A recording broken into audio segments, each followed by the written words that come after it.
My name is Jessica Monroe. I'm 33 years old. I live in Austin, Texas. 3 years ago, I bought my first home. Last Sunday, my father demanded I hand over my house keys, and everything I thought I knew about family shattered in an instant. I've worked my whole adult life to get to where I am. I put myself through college. I climbed the corporate ladder in finance. I've never asked anyone for help, not even my parents. At 30, I bought my own home, a two-bedroom Craftsman in East Austin. It's not huge, but it's mine.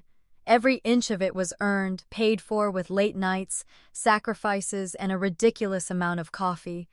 So when I invited my parents, Daniel and Linda Monroe, and my younger brother Jake over for dinner to celebrate my promotion to senior consultant, I thought it would be a proud family moment. I thought they'd be happy for me. I even cooked my dad's favorite, ribeye, medium rare, and baked my mom's beloved apple pie from scratch. I lit candles. I put out the nice plates. I opened a bottle of Cabernet I'd been saving for something special. That's what I believed this was. Something special. But as soon as I opened the door and saw Jake with them, uninvited, checking his phone even before stepping inside, I felt a pit form in my stomach. My mother smiled, said, "Hope you don't mind," and brushed right past me. They made themselves at home like they always had, like they owned the place. Dinner was strained. My mom commented on my new curtains, asking if I'd gotten them on sale. My dad pointed out a minor flaw in my backsplash tile. Jake, as usual, said nothing helpful, just stared at his phone and snorted when I brought up work. Still, I stayed composed. I was determined to share my news. So after dessert, I refilled their coffee cups and said, "I have something to tell you. I got promoted." There was a pause. A beat too long. Then came the questions, not the excited kind, the invasive kind. "How much more will you be making? Will you have to work more hours?" And then my dad stood up. His voice turned cold. "Jessica," he said, "your mother and I have been talking. This house, it should serve the family. We've decided to move in. Jake will start the renovations next week." My world stopped. My mother nodded, hands folded in her lap. Jake smirked. And then came the final blow. Keys, now. I didn't cry. I didn't scream. I just stood up, pulled the keys from my purse, placed them on the table, and walked out of my own home. I didn't know what they were planning next, but I knew one thing. This wasn't just about a house. This was a takeover. People think independence is something you declare, like flipping a switch or cutting a ribbon. But real independence? It's a long, brutal climb. Mine started the day I realized my parents weren't protecting me. They were controlling me. I grew up in a house where love came with conditions. My parents, Daniel and Linda Monroe, weren't the worst people you'd meet. To the outside world, they were respectable, God-fearing, small-town folks who worked hard and raised good kids. But inside our home in the Texas Hill Country, things were different. Expectations were suffocating, rules were rigid, and questioning authority wasn't just frowned upon, it was punished. My father was the king of discipline. His word was final, no debates. No backtalk. He treated our house like a corporation and himself like the CEO. My mother. She enforced the rules with a smile and a guilt trip. Her favorite phrase was, "After everything we've done for you." A sentence she never finished but always implied. I wasn't allowed sleepovers. No dating until college. No social media. No makeup before 16. My wardrobe had to be pre-approved. And when I once dyed my hair dark auburn without asking, I was grounded for a month. That month turned into the first time I ever seriously dreamed of leaving home. Jake, my younger brother, didn't seem to mind. He played his role to perfection. He did what he was told, laughed at Dad's corny jokes, and never stepped outside the line. He still doesn't. But me? I was born asking why, and that made me a problem. After high school, my parents insisted I attend a local community college and live at home to save money and stay grounded. But I had a different plan. I applied to the University of Texas in Austin without telling them. When I got the acceptance letter, with a full-ride academic scholarship, I almost didn't show it to them. Part of me wanted to just leave, start over, but I thought maybe they'd be proud. They weren't. "You think you're better than this family?" my father asked when he saw the envelope. My mother cried for days. "We just want to keep you safe," she whispered. But I could see the truth behind her tears. They were losing control and they hated it. I moved into a tiny dorm on campus with 2 strangers, a shared bathroom, and a mattress so stiff it could have doubled as a cutting board. But I was free. No curfews. No permission slips, no guilt. I made mistakes, of course. I overslept for class, dated a guy who turned out to be a disaster, burned a grilled cheese sandwich in my first week and nearly set off the building's alarm system. But every mistake was mine, every lesson earned. I majored in finance, partly because I loved numbers, but mostly because I wanted to understand what had always been held over me: money, power, leverage. My parents controlled every dollar in our home, and they used that as the leash. If I wanted anything, new shoes, lunch money, help with a field trip, it came with conditions. They called it budgeting. I called it bartering for affection. At UT, I learned how credit works, how compound interest grows, how to build wealth slowly and sustainably. The more I learned, the angrier I became, not just at my parents, but at the system they built around me. A system that said, "We love you, but only if you obey." I graduated summa cum laude at 22 and landed an entry-level analyst job at a financial firm in downtown Austin, Richardson Financial Group. The pay was modest, the hours were insane. But I loved every second of it. I stayed late, volunteered for projects no one wanted, and completed 2 certifications in my first year. While my friends posted photos of brunch and road trips, I saved.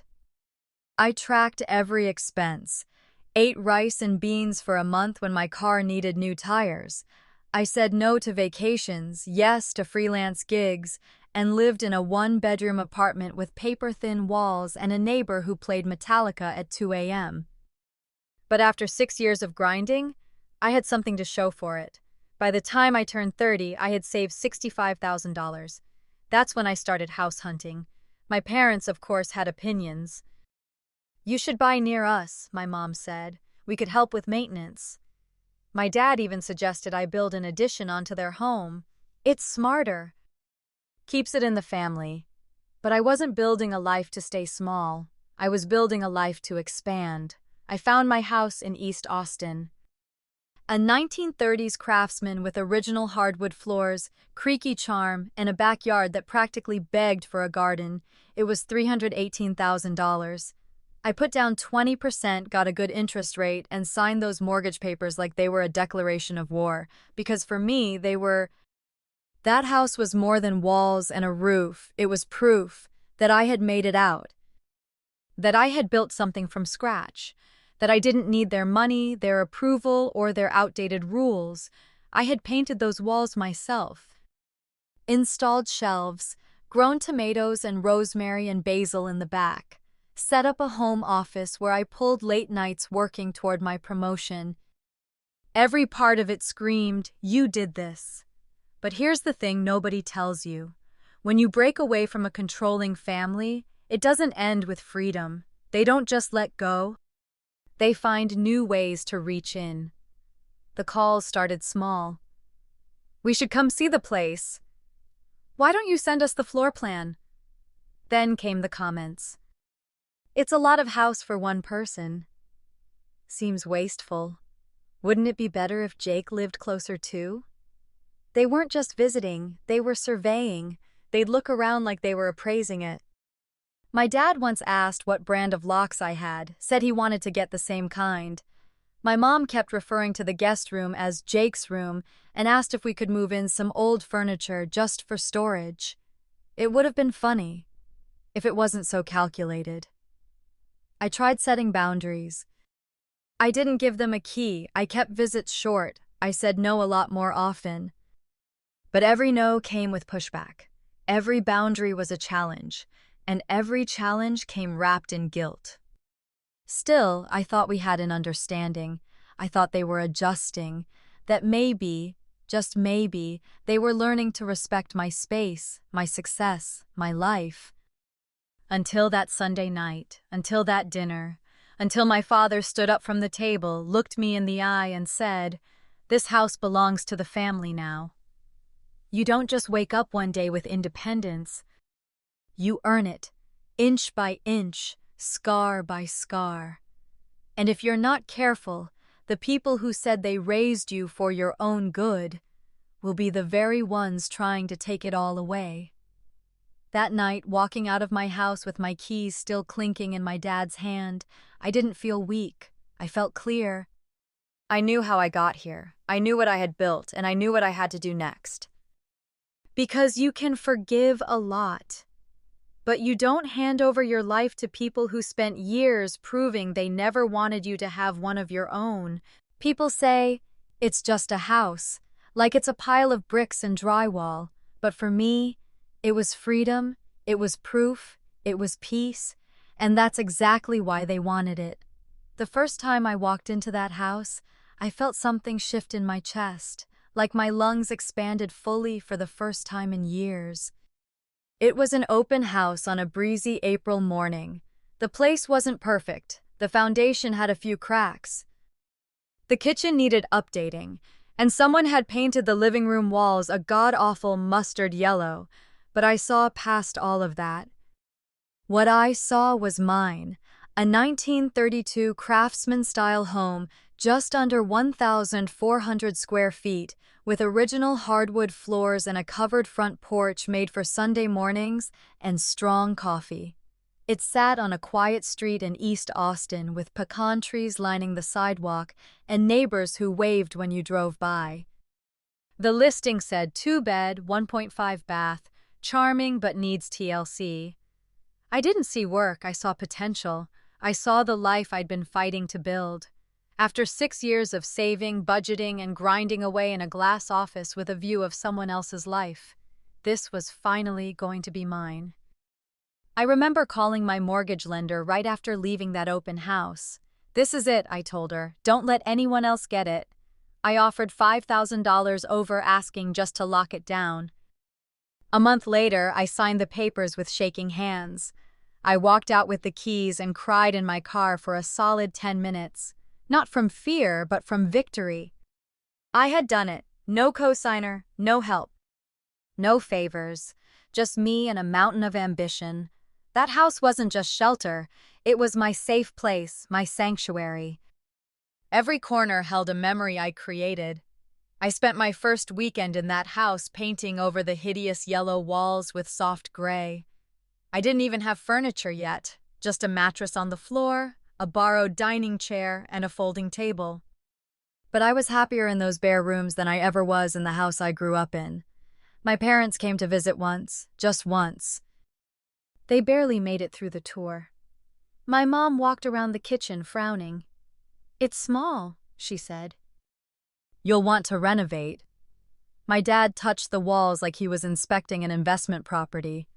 "This old house'll nickel and dime you." Then he looked me straight in the eye and said, "Too much house for one person. This is a family home." It was the way he said family, like I didn't qualify.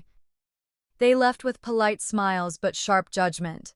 That was fine. I didn't buy the house for them. I bought it for me. Over the next year, I poured everything into that place. I refinished the wood floors by hand, spending weekends sanding, staining, and sealing until they shone like polished honey. I learned how to install ceiling fans from YouTube tutorials and wired them myself.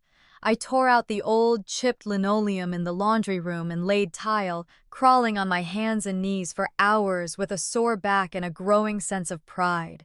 My home office was the crown jewel. A small second bedroom that I turned into a productive haven, with floating bookshelves, a custom oak desk I bought from a local craftsman, and a corkboard wall full of sticky notes and milestones. That room saw late-night strategy calls, early morning financial projections, and the email that delivered the promotion I'd worked so hard for. The kitchen became my therapy. I cooked like a woman possessed. Creamy risottos, flaky homemade biscuits, Tex-Mex enchiladas that could rival my grandma's. I played music while I diced onions and drank red wine barefoot on cold tile floors. I danced. Alone, happy, free. I planted lavender and rosemary in the backyard, tomatoes in raised beds. I got stung by bees. I cursed at fire ants. I pulled weeds and planted hope, one root at a time. It wasn't just a house. It was proof that I didn't have to follow someone else's blueprint to build a life worth living.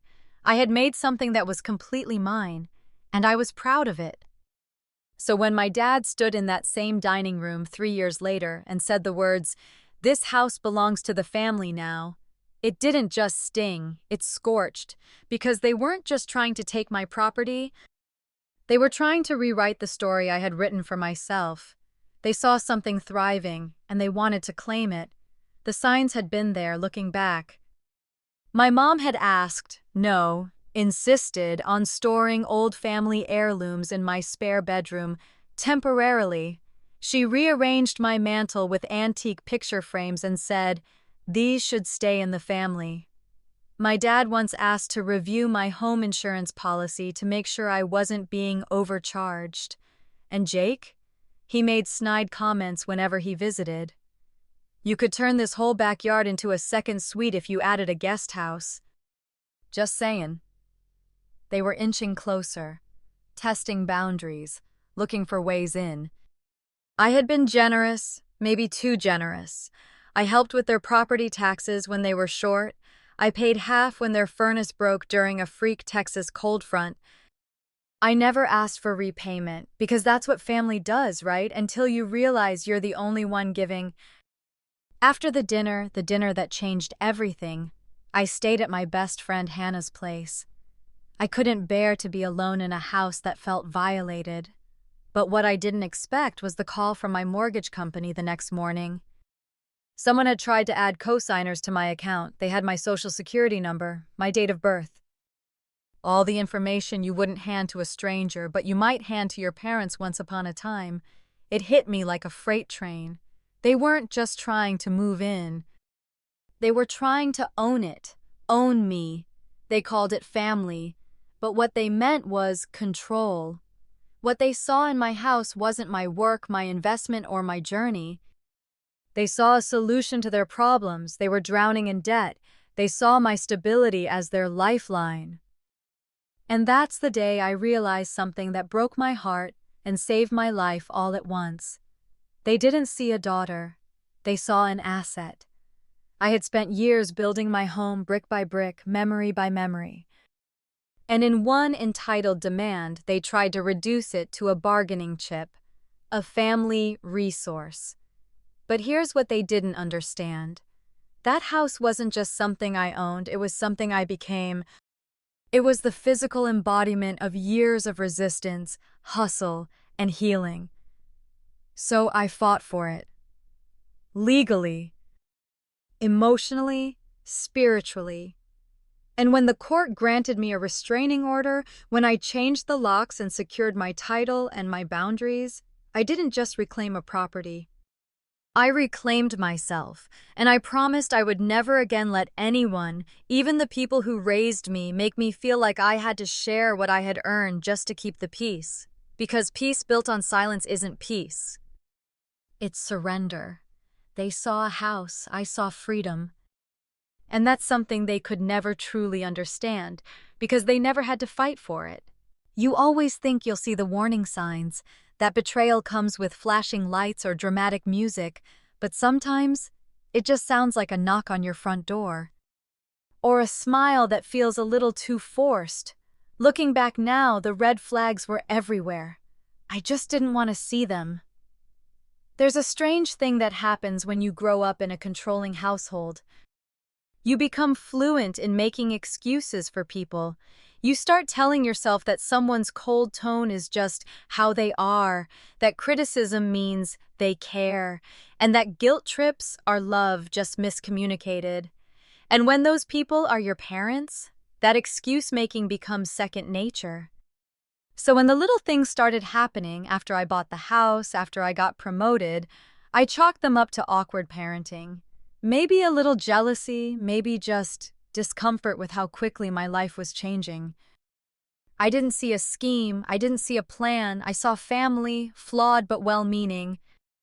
And that's what almost cost me everything. It started with my dad's questions. At first, they seemed innocent enough. What interest rate did you get on your mortgage? Is it a 15-year or 30-year fixed? Did you use a local lender or one of those big chains? I figured he was curious. He liked numbers, and maybe, just maybe, he was finally taking interest in something I'd built. But then the questions got more specific. What's the name of your loan officer again? Did you set up online access through their portal? Can you print me a copy of your escrow breakdown? I want to compare it to ours. I remember feeling a little weird about it, but I told myself he was just being nosy. Or bored. I even laughed about it to my friend Hannah. If Dad knew how to refinance his own mortgage, maybe he wouldn't be in such a mess with their taxes every year. Hannah didn't laugh. She looked at me and said, "Jess, that's not normal." Still, I brushed it off. Then came my mom. At first, it was small talk. "Do you have room to store some old family photo albums?" she asked one weekend. "The attic at our place is too hot and I'm worried about mold." "Sure," I said. "No big deal." A few weeks later, "Can we move your grandmother's antique mirror into your guest room? It doesn't feel right having it in storage." I said yes again because it felt harmless. But before I knew it, my guest room, once a clean, serene space, started to look like a miniature Monroe family museum. Old trunks, framed pictures of people I barely remembered, a quilt my mother insisted had always belonged in the family home. Then she started calling it Jake's room. "Jake's gonna need a place to crash when he helps you with repairs." It just makes sense. I smiled and nodded, but inside something twisted, because Jake had never offered to help. He didn't even own a toolbox. Still, I said nothing. I told myself it was easier to just let her store a few things than to cause drama. I thought, I'll draw the line when it matters. But I never realized that by the time it matters, it's usually too late. The boundaries I never enforced became the doors they used to walk in. There was one afternoon I'll never forget. I had just come home from work, a long day of back-to-back client meetings, financial presentations, and a quarterly report that nearly gave me a migraine. I walked into my house, dropped my bag on the entry table, and froze. My dad was in my kitchen. Alone, drinking coffee from my favorite mug. My mom and Jake followed him in a few minutes later, arms full of boxes. "We didn't think you'd mind," she said. "We used the spare key." I didn't even remember giving her one, but I had. Months ago, during a storm when I was out of town, she'd guilted me into it. "Just in case something happens, Jessica, we're your parents. We need to be able to help." That key, meant for emergencies, had quietly become an all-access pass. They puttered around like they owned the place. My dad even looked at the living room wall and said, "You know, we could knock this down and open up the space. Your mom's always wanted an open-concept kitchen." I laughed, awkward and confused. "We?" But no one answered. I told myself it was just poor phrasing, just ideas. Just a moment. But in truth, it was entitlement, masked as suggestion, disguised as love. Then came the financial hints. My dad casually mentioned they were behind on their property taxes. Again. "It's just temporary," he said. "We'll get caught up, but boy, those rates are brutal this year." I sent them a check the next day. No strings attached, no conversation. I thought I was helping. My mom complained about her car's AC going out. We've been borrowing Jake's truck, but it's hard to get groceries in this heat. I paid half the repair bill. They never asked directly. But they didn't have to, because for people like them, guilt is currency, and they were experts in emotional economy. Still, I didn't think they'd go further, even when Jake made offhand comments like, "You could turn the backyard into a rental unit," or, "It's kind of crazy for one person to have this much space." I laughed it off. I told myself he was just jealous. I didn't see it for what it was: groundwork. They were laying bricks for something I couldn't yet see. And then came the biggest red flag of all, the one I saw and still ignored. My dad asked for my insurance documents. "Let me just look it over," he said. "I want to make sure you're not getting taken for a ride." I told him I had it handled. He didn't like that. His face went still, tight, the way it always did when I said no, but he nodded and let it drop, or at least I thought he did. That night, I couldn't sleep. Something about the interaction clung to me like humidity. The next day, I changed the passwords to my online mortgage account. I didn't know why, I just felt I needed to, and thank God I did. Because 2 weeks later, on the night of the dinner, everything I had ignored came to a head. They weren't just talking about helping, they were moving in, claiming the space, claiming the walls, claiming me. They'd been building to this moment for months, maybe years, and I had handed them everything they needed to do it: the key, the documents, the silence, the access. Because that's what you do when you're raised to confuse control with care. You explain things away, you excuse the uncomfortable. You make room until there's no room left for you. The red flags weren't waving, they were burning. But I was too busy trying to be the good daughter to smell the smoke. I thought I was strong because I bought a house, but true strength isn't just building something, it's defending it. And I didn't realize I needed to, until the people I trusted most tried to take it from me. I had the perfect evening planned: medium rare steaks, my mom's favorite mashed potatoes, candlelight, soft jazz, and a $60 bottle of Cabernet breathing on the counter. The dinner was meant to be a celebration. Instead, it became the stage for a betrayal I never saw coming. It was a Sunday, late spring, the kind of day where Texas heat had finally backed off enough to leave the windows cracked open. I spent most of the morning prepping the house, cleaning, fluffing pillows, spraying lemon oil on the wood floors. It wasn't just about presentation, it was about pride. This wasn't just any dinner. I'd been promoted to senior consultant at Richardson Financial Group.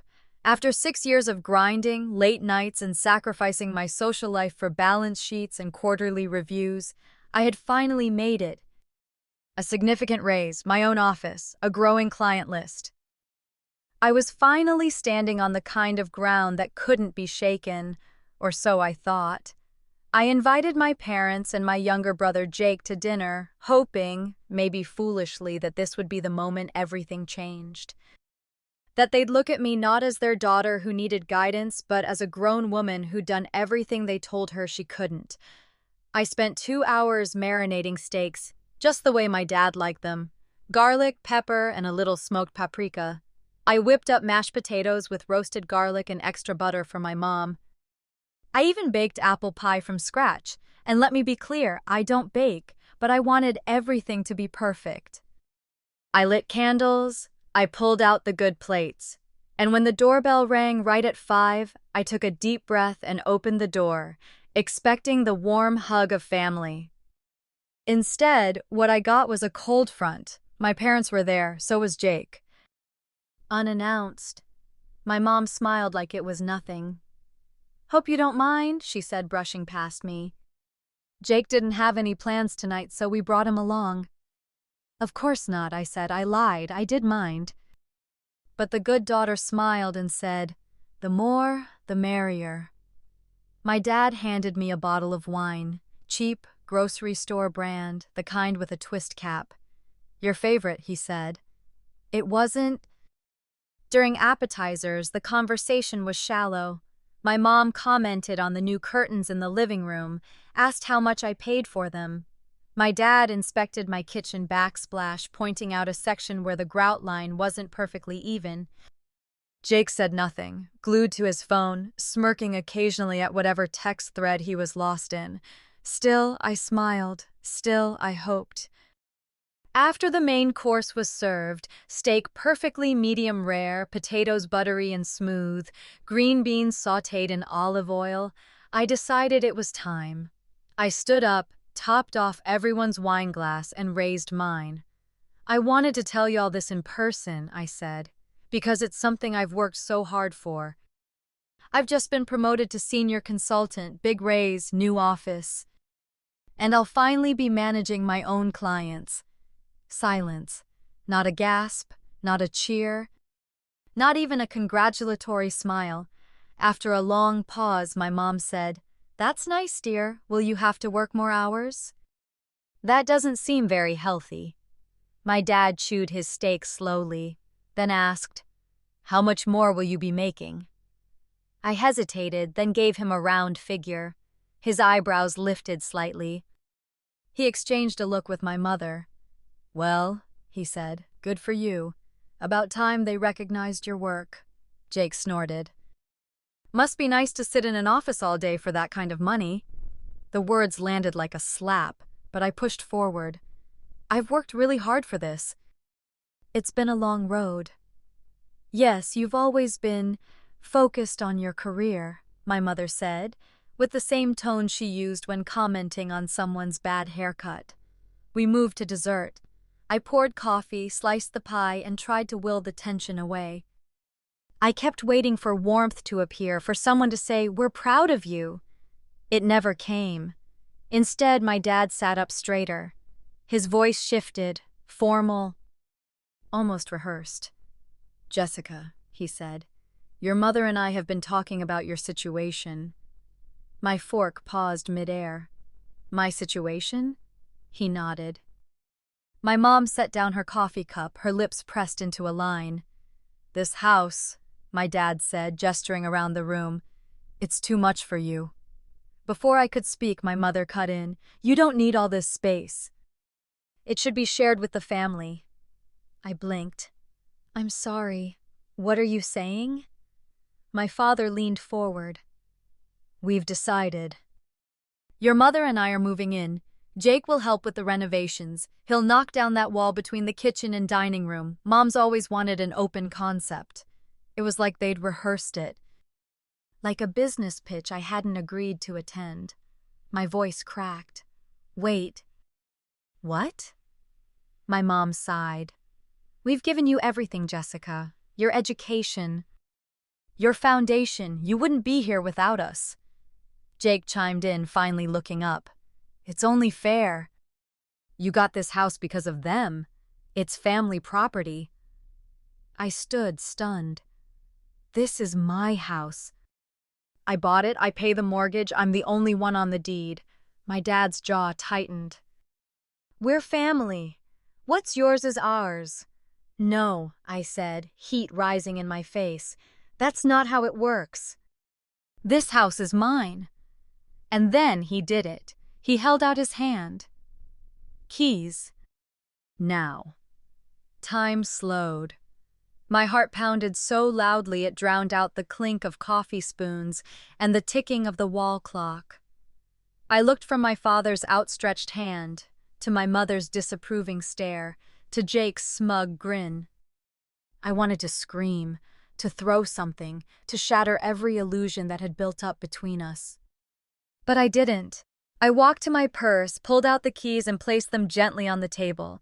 I grabbed my phone, my wallet, my car keys, and I left. No words, no goodbye, just the hollow sound of the front door closing behind me, on my home, on my childhood, on the illusion that they'd ever seen me as anything more than a resource. That night didn't just take my breath away, it stole my history, every holiday memory, every "I love you," every time I defended them to others. In one evening, they made it clear. It was never about love. It was about control. And the second I stepped out of line, I became expendable.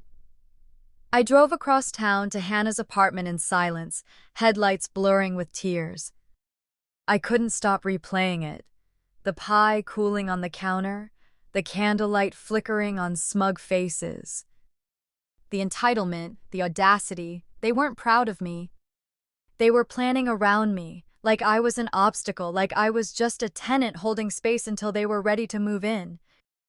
When I got to Hannah's, I collapsed onto her couch. She held me while I sobbed, then poured us both a glass of wine, real wine, and said, "Jess, this is war, and it's time you fight back." Sometimes the worst moments of your life don't start with screaming. They start with a ringtone. The morning after that dinner, after I left my house, my keys, and my dignity on the dining room table, I woke up on my best friend Hannah's couch, disoriented, my body stiff, my mind racing. For one blissful second, I didn't remember why I was there. Then it hit me like a punch to the ribs, the dinner, the ultimatum, the cold demand, keys, now. I stared at the ceiling, trying to make sense of how the people who raised me could look me in the eye and declare ownership over something I'd built with my own two hands, and not just the house, my life. Hannah had left a note on the coffee table. "Eat something, call a lawyer. I love you, H." My phone was at 14% vibrating silently under a throw pillow I hadn't bothered to use. I picked it up, wiped my eyes, and saw the notification. Unknown number, missed call, voicemail. I barely had the energy to check it, but something, instinct maybe, made me tap play. "Good morning, Miss Monroe. This is David Herrera from Midwest Mortgage Services. I'm calling regarding a recent request to update the contact information on your account. There were also inquiries regarding adding co-borrowers. Due to the sensitive nature of this request, we flagged it and are reaching out directly. Please call us back as soon as possible." My blood turned to ice. Co-borrowers? Contact info changes. I scrambled to sit up, legs tangled in a blanket, heart pounding so hard I could barely hold the phone steady. I called him back immediately. "Midwest Mortgage, this is David Herrera." "This is Jessica Monroe," I blurted. "You left me a message this morning about my account?" "Yes, thank you for getting back to us," he said calmly, like this was just another routine call. "Yesterday afternoon, around 4:15 p.m., someone attempted to log into your account via our customer service line. They requested to change your listed phone number and mailing address and inquired about adding 2 co-borrowers to your mortgage loan." "Who?" I asked, already knowing. My stomach twisted as if I'd swallowed glass. They identified themselves as Richard and Linda Monroe. My father's full legal name. My mother's. "There was no misunderstanding," David continued. "They provided your full name, social security number, and date of birth. Because the request didn't come through our secure portal and because your mortgage file lists you as the sole borrower, our fraud department flagged the activity and escalated it to me." I was quiet for a moment. The room around me blurred. I wasn't just angry, I was violated. "I did not authorize any changes," I said, voice firm now. "They are not co-owners. They have no right to access my account. Do not release anything to them." "Understood, Miss Monroe." "We've already locked the account and added additional verification requirements, but you may want to take legal action, especially if they had access to your personal information." I hung up, hands trembling, and stared at nothing. While I was marinating steaks and slicing apples for pie, while I was setting the table with my grandmother's china and lighting candles for ambiance, my parents were on the phone trying to steal my mortgage. Not just my house, the financial rights to my home. It wasn't just entitlement. It was fraud, it was criminal, and the worst part, they had everything they needed to pull it off. They'd had access to my personal information for years. Birth certificate, Social security card, bank routing numbers. I remembered my mother offering to file my old tax returns safely in a family folder when I moved into the house. I didn't question it at the time. Why would I? They were my parents. But now? Now they were just criminals in cardigans. Quiet, calculated thieves disguised as caregivers. I called Hannah immediately. They tried to change the mortgage, Hannah. They had my social security number. They called the bank while I was cooking for them. There was a beat of silence. Then Hannah's voice, calm but sharp. Jess, this isn't just family drama anymore. This is identity theft. By noon, we were sitting across from a lawyer named Barbara Mitchell, recommended by Hannah's co-worker. Her office was filled with books and a quiet kind of authority. She didn't blink when I told her what happened. Has anyone entered your home without your consent since last night? She asked. I don't know, I admitted. They still have my house keys. Then you need to file a police report. Immediately, and we'll begin drafting a cease and desist letter today. It felt surreal. I hadn't even had lunch yet, and I was being told to file charges against my parents. Barbara leaned forward, fingers steepled. Jessica, I know this is hard, but this wasn't a misunderstanding. They used your private information to access a financial account they don't own. That is fraud. That is a felony. I nodded slowly. The weight of it all settled on my shoulders like wet concrete. This wasn't an emotional overreaction. This was war. After leaving her office, Hannah and I went straight to the police department. I filed a report, answered questions, explained everything. The officer asked if I wanted to accompany him back to the house to check for unauthorized entry. So there I was, less than 24 hours after leaving my home with tears in my eyes, pulling back into my own driveway with a police officer. I used the emergency spare key I'd hidden beneath the fender of my car, something I'd almost forgotten about, and unlocked the front door. Everything looked almost the same. The dinner table still had crusted dishes from last night. My apple pie sat uneaten on the counter, but something was off. Subtle, certain drawers in my home office were cracked open. My file cabinet, normally locked, had been left ajar. Looks like someone was rifling through documents, the officer said. I'll include this in the report. You'll want to change your locks. Today. As he left, he handed me his card. Call us if anything escalates, and if you haven't already, call your bank. Your credit card companies, lock everything down.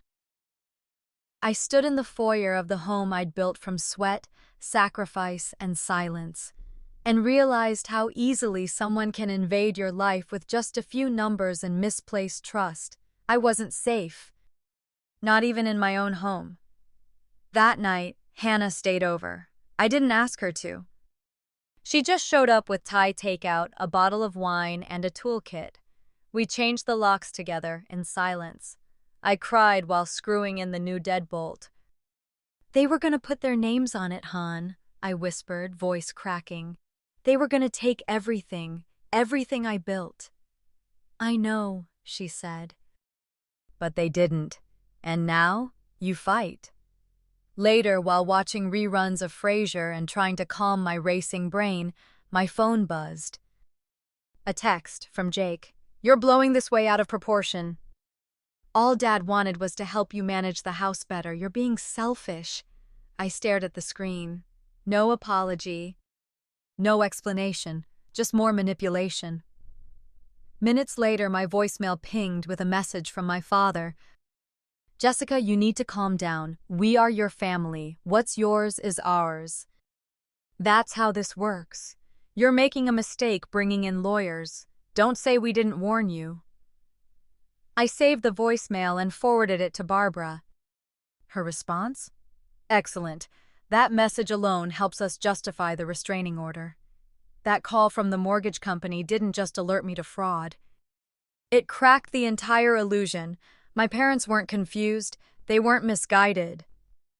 They were methodical. They weren't trying to come home. They were trying to take mine. Hiring a lawyer felt like crossing a line. Not just legally, but emotionally. You grow up believing your parents are the people you call when someone threatens you. You don't expect to call a lawyer because the threat is them. 2 days after I got the call from my mortgage company, I found myself sitting in a law office in downtown Austin, staring at the kind of woman who didn't flinch under fluorescent lights. Barbara Mitchell, mid-50s. Hair like steel wool in a tight bun, navy blue suit with shoulder pads and pearls that weren't for show. She didn't ask if I was okay. She asked, "Do you want to stop this from happening again, or do you want to process your feelings first?" I blinked. "Stop it, immediately." She nodded once and pulled out a legal pad. "Then let's get to work." We walked through everything, the dinner, the demand, the mortgage company call, the unauthorized access, the voicemail from my father that sounded like a mafia threat, just without the accent. She listened, took notes, asked smart, precise questions. I almost felt like I was in a courtroom drama, except it was my life and there was no commercial break. "Have your parents ever contributed to your mortgage?" she asked. "No," I said firmly. "I saved every cent myself. I've made every payment myself. No one co-signed." "No gifts? No shared titles? Any emails or texts where they claim otherwise?" I shook my head. "They wouldn't put it in writing. They know better." She gave a sharp smile. "That helps. We'll start with a cease and desist letter and file a petition for a temporary restraining order. I'll also need to dig into their financial history, if that's okay with you." I hesitated. She read the look on my face and softened just a hair. "Jessica, you don't owe your family silence, especially not if they're using it to rob you." I nodded. "Do it." She opened a drawer, pulled out a form, and handed me a pen. And just like that, I crossed the line. From daughter to defendant, from family member to legal adversary. That night, I barely slept. My home didn't feel like mine anymore. Even with new locks and fresh security codes, I jumped every time headlights passed my window. I kept checking the Ring camera on my front door, half expecting my father to be standing there with a crowbar and a lecture about loyalty. I wasn't just scared. I was grieving, not just for the loss of a relationship, but the loss of illusion. I had spent years convincing myself that my parents were controlling because they loved me. But now I saw it clearly. It was never about love, it was about ownership. The next day, Barbara's assistant called. "We've pulled their public records," she said. "You may want to sit down." My parents were drowning. 3 open credit cards in default, a second mortgage on their home, a tax lien filed 2 years ago. The kind of financial quicksand you can't climb out of without help, or a sacrificial lamb, me. Barbara reviewed it all in our next meeting, her voice calm and clinical.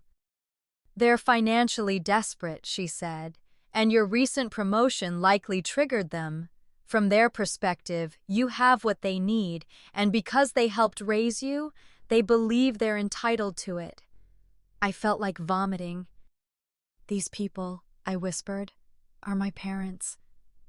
"They're also people with bad boundaries and worse ethics," Barbara replied. "You wouldn't let a stranger rob you, so don't let bloodlines blind you." She handed me another document. "It gets worse." A few years back, my maternal grandmother had filed a complaint, an actual legal complaint, accusing my parents of trying to transfer her retirement accounts into their name.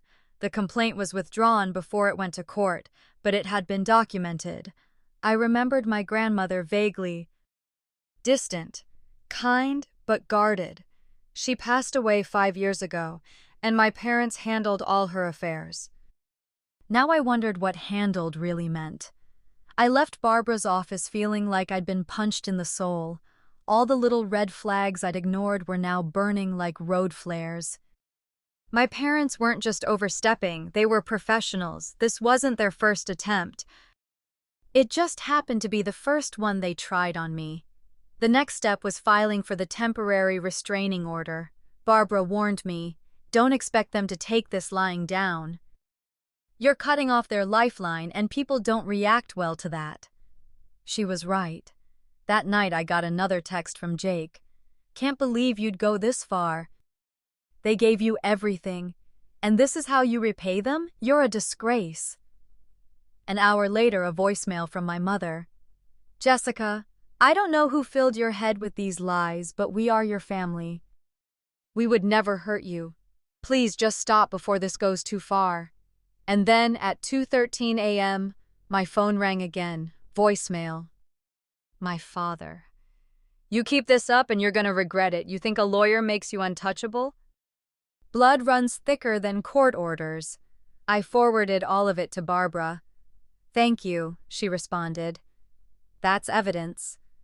We included the messages in the restraining order application, along with the attempted mortgage fraud, the unauthorized entry, the history with the grandmother's accounts, and the financial motive.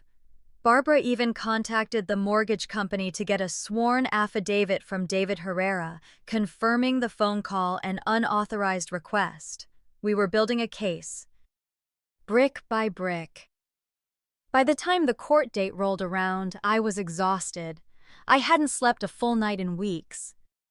I'd lost 5 pounds from stress. My skin was breaking out. My therapist called it trauma-induced detachment. I called it survival mode. But I showed up, suit pressed, hair clean. Documents in order, ready to fight. They didn't show up that day. The judge granted the temporary restraining order without a hearing, based on the overwhelming evidence. My parents and Jake were legally prohibited from coming within 500 feet of my home, workplace, or person.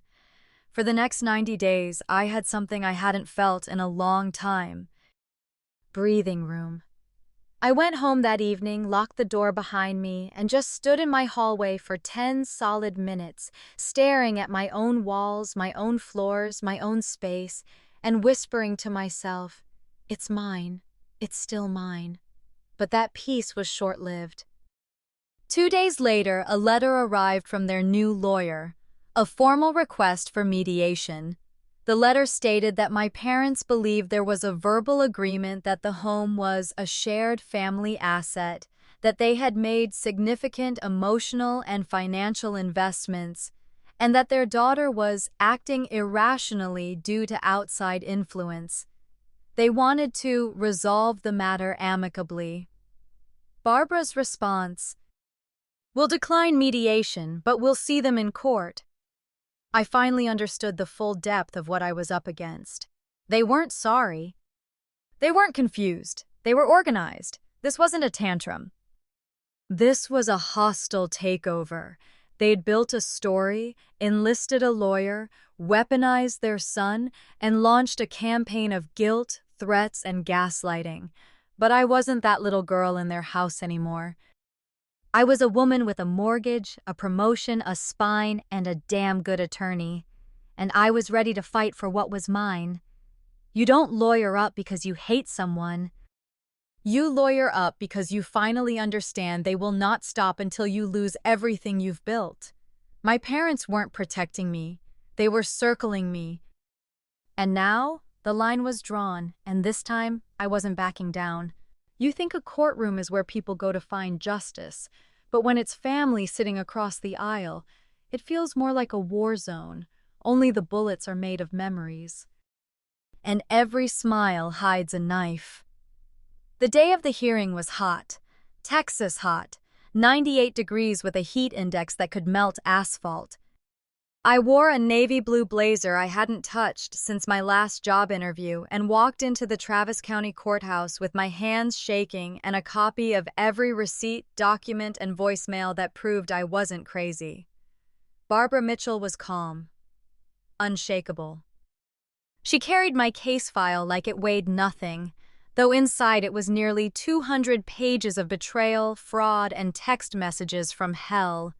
She patted my shoulder as we took our seats in the waiting area outside the courtroom. "They're going to play the loving parents card," she warned. "Expect tears, expect guilt, but stick to the facts." And I did. Until the door opened, and I saw them. My parents, Daniel and Linda Monroe. My brother Jake trailing behind them like a loyal dog. They looked different, like they'd practiced looking fragile. My mother wore a pale pink sweater set, her church face in full effect, lips trembling just enough to seem wounded. My dad? Gray slacks, polished boots, and a face like carved stone. Jake didn't even look at me. They didn't say hello, didn't even nod. Their lawyer, a sharp-looking man named James Westfield, greeted Barbara politely, then offered us an opportunity to resolve this matter privately. Barbara didn't even flinch. "We'll let the judge resolve it." As we were called into the courtroom, I felt my knees go weak. It wasn't the legal part that scared me. It was seeing my family perform. Because that's what this was, a performance. Judge Elena Martinez presided. She was in her 60s, stern but fair, with steel gray hair and reading glasses perched on the tip of her nose. She looked like someone who'd seen every trick in the book and was tired of all of them.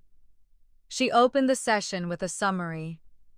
"This is a hearing for a request for a permanent restraining order based on allegations of financial fraud, harassment, and unlawful entry. The plaintiff is Jessica Monroe. The respondents are Daniel, Linda, and Jacob Monroe." My name echoed in the room like a stone dropped into still water. Barbara went first. She laid everything out, calm, clear, methodical. The voicemail from my father demanding the house keys, the call from the mortgage company confirming attempted account manipulation, the fact that my name was the only one on the deed, the police report detailing unauthorized presence in my home, the threatening messages, the past financial manipulation of my grandmother. Every document was presented with timestamps, names, and context. Every accusation was backed by evidence. No drama, no embellishment, just the truth. When it was my turn to speak, my voice shook, but I spoke anyway. "I didn't file this because I hate my family," I told the judge. "I filed it because they tried to take away everything I worked for, because they used my trust against me, because I was raised to think I owed them everything, and they tried to turn that debt into ownership." My mother sniffled loudly. When it was their turn, the show began. James Westfield stood and said, "Your Honor, this is not a case of fraud or theft. This is a family dispute, one that has unfortunately escalated due to misunderstandings and outside influences." Then he gestured to my parents like he was introducing actors on stage. My father spoke first. "We only wanted to help our daughter," he said. "She's always been ambitious, but sometimes ambition clouds judgment. We were concerned that she was overextending herself. We were trying to support her, not steal from her." My mother dabbed her eyes. "She's always been so independent," she added, voice trembling. "But that doesn't mean she doesn't need guidance. We raised her, sacrificed for her. Of course we care about the house. It's part of her, which means it's part of us." Then Jake. The cherry on top of the guilt sundae. "She was acting paranoid," he said. "We went over to help her reorganize, that's all. She asked for help. We didn't take anything." Barbara stood up immediately. "Your Honor, we have a police report stating otherwise. We have sworn affidavits, voicemail threats, and a pattern of behavior that shows this was not help, it was harassment." The judge leaned back, then asked the question that changed everything. "Did you contribute financially to the purchase of this home, Miss Stipp and Mrs. Monroe?" My parents froze. My dad shifted in his seat. "Not directly, no, but is your name on the mortgage?" "No." "On the deed?" "No." "Then you have no legal claim to the property, correct?" A pause. My mother opened her mouth, then shut it. "That's correct," my father muttered. The courtroom fell silent. Then Judge Martinez picked up the copy of my mortgage statement, tapped it with her pen, and said, Miss Monroe has provided ample documentation that she is the sole owner of this property and that the respondents attempted to insert themselves into her financial and personal life without consent. This court finds that their actions do, in fact, constitute harassment and attempted fraud. She turned to me. Miss Monroe, the court grants your request for a permanent restraining order. Effective immediately, the respondents are to stay a minimum of 500 feet from your residence and place of employment. They are also barred from attempting to contact you through any means, including but not limited to phone calls, texts, emails, or third-party messengers. Violation of this order will result in criminal charges. I exhaled for the first time in days, and then it happened. Jake stood up. "This is bullshit," he shouted, his face red. "She's cutting off her own damn family over nothing." Judge Martinez didn't even flinch. "Mr. Monroe, sit down, or I will hold you in contempt." He didn't sit. Instead, he stormed toward the exit, muttering under his breath about betrayal, lawyers, and entitled bitches. Bailiffs escorted him out. My parents stayed seated, silent, humiliated. And me? I stood tall, not because I won, but because I survived. That courtroom wasn't just about legal protection. It was about reclaiming my narrative. For the first time in my life, I stood up in front of my family and the law and said, "No, you don't get to rewrite my story. You don't get to take what I bled for. I am not your retirement plan. I am not your property. I am not yours." As we left the courthouse, Barbara turned to me and said, "You know this isn't over yet, right?" I nodded. "Yeah, but I also know they're not the only ones with power anymore, because I had something now I never had before. Clarity, and a legal boundary carved into stone. I thought the restraining order would be the end, a legal wall that would finally keep me safe, but some people don't care about boundaries. They see a line in the sand and step over it just to prove they can." After the judge granted the permanent restraining order, I walked out of the courthouse expecting some kind of peace, a clean break, an ending. But I didn't get that.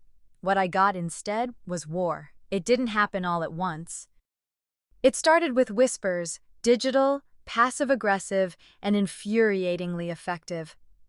3 days after the hearing, I received a Facebook friend request from an account named True Family Values. The profile photo was a stock image of a smiling family at a picnic. Its only post: "Some children forget where they came from.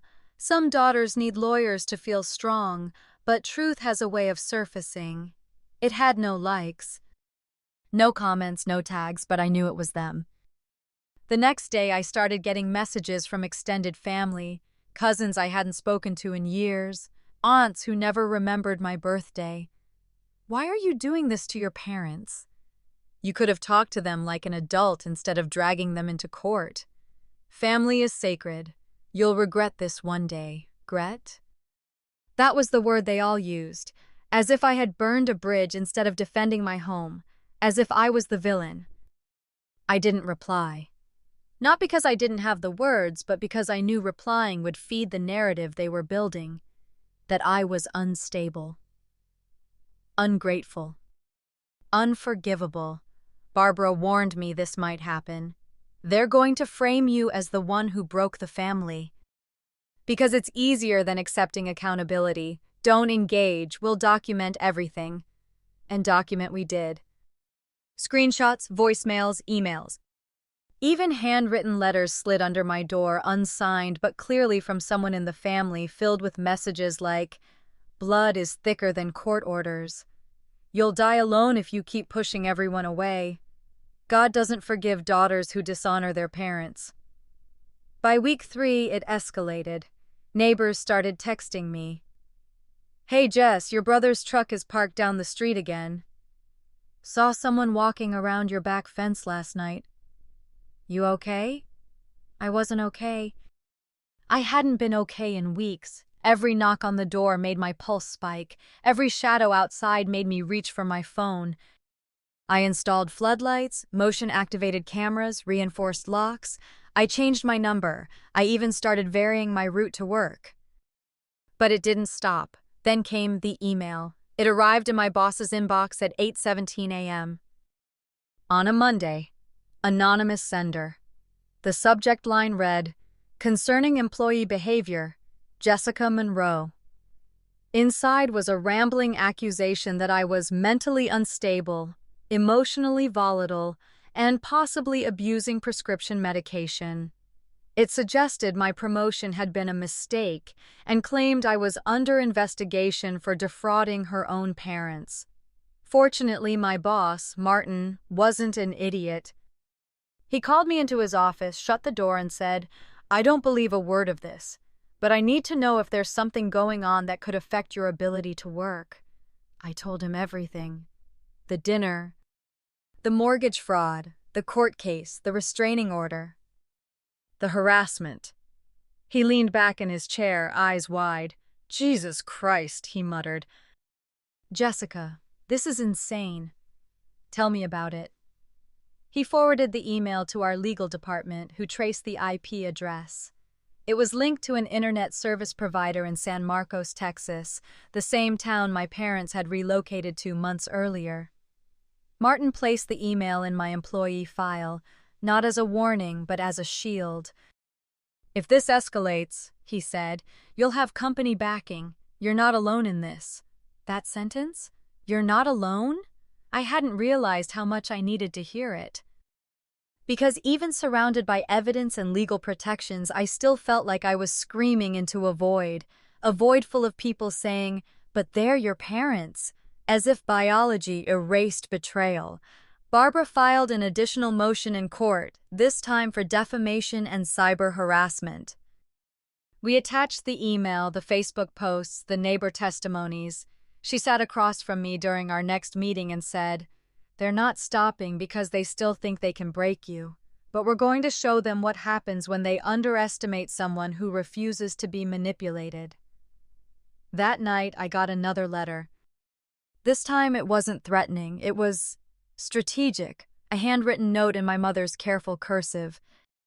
No return address, just, "Jessica, if you're reading this, I want you to know we still love you. We're willing to meet you halfway. Let's end this. Come to dinner next Sunday. Just us. No lawyers." Just family. Just family. Those words felt like a trap. I brought the letter to Barbara, who laughed dryly. "You realize what this is, right? They're documenting outreach, so if you respond, they can say you initiated recontact." She slid the letter into a folder labeled, "Evidence, Continued Harassment." I never responded, but I thought about it. I thought about it so much it made my stomach hurt. What if I was overreacting? What if they were finally trying to change? What if I missed something?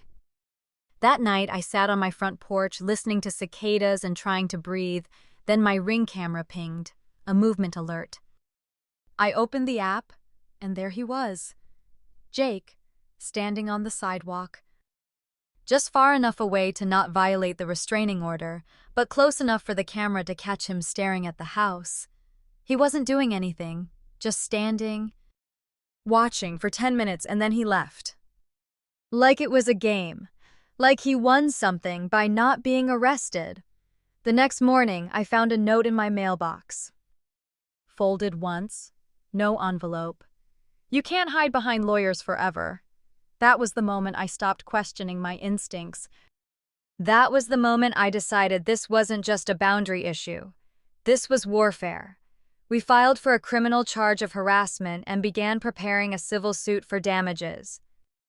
Barbara connected me with a security consultant who upgraded my system, trained me on digital hygiene, and flagged several attempts to access my credit report using public kiosks in San Marcos. I froze my credit, opened new accounts, moved sensitive files to a secure cloud service, and for the first time since this all began, I felt strong again, because this wasn't just about a house anymore. It was about reclaiming my autonomy, reclaiming my identity. They didn't want a relationship. They wanted leverage. They wanted to turn love into currency and me into their retirement plan, but I was done paying interest on a debt I never owed. One final blow came 6 weeks later.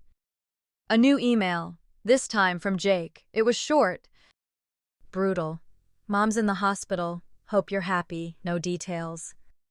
No context, just a guilt grenade, lobbed from behind a screen. I didn't respond. Not because I didn't care, but because I finally understood something they never would. Love without respect is not love. And family without boundaries is just a prison with pretty wallpaper. You don't just rebuild a life, you reclaim it, piece by piece, day by day. You stop asking for permission. You stop waiting for approval. And you learn to live, not in the shadow of what was taken, but in the light of what you choose to create.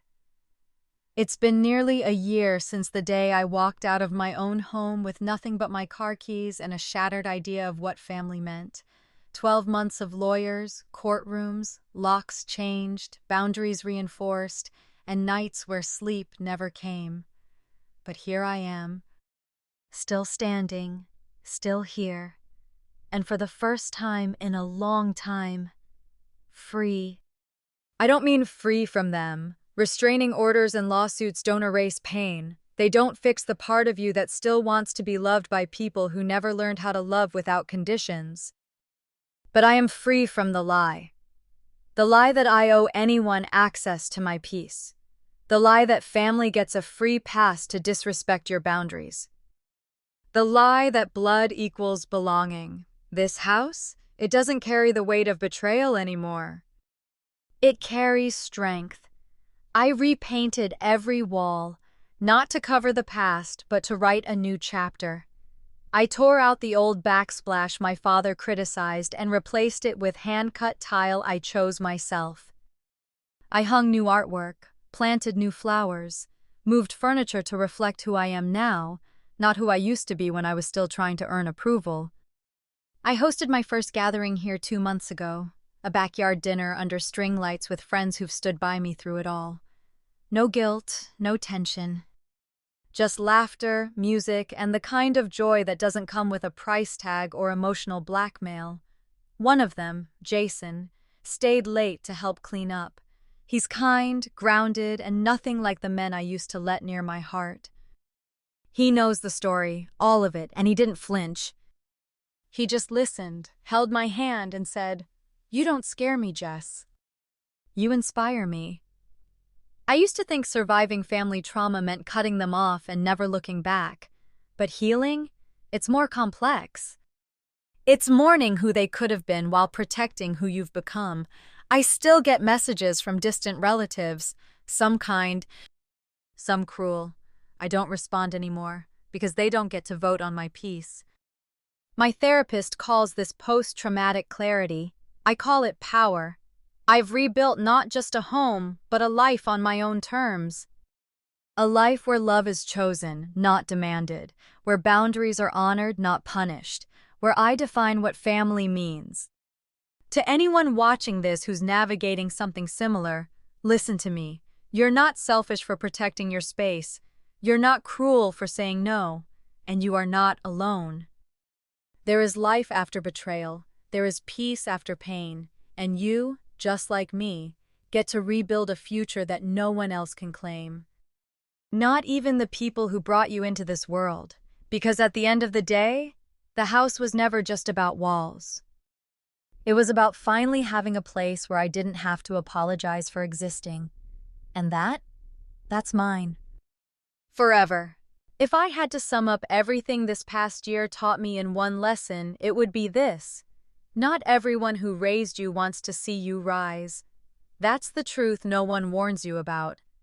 We grow up believing love and loyalty are the same thing, but they're not. Love without respect is manipulation. Loyalty without boundaries is self-destruction. And when those closest to you try to chain your success to their survival, that's not family. That's control. For a long time, I thought protecting myself meant betraying them. I stayed silent. I gave too much. I let guilt drive the car while my instincts sat in the back seat. But when they crossed the line and into my finances, into my home, into my future, I didn't just fight back. I woke up. I learned that saying no to people who misuse love is saying yes to yourself, that your peace is not up for negotiation, and that no matter who tries to rewrite your story, you have the right and the power to be the author of your own life. Have you ever had to set painful boundaries with someone you love, even family? What helped you find the strength to choose peace over obligation? Share your story in the comments, and if this resonates with you or someone you know, don't forget to like, subscribe, and share this video.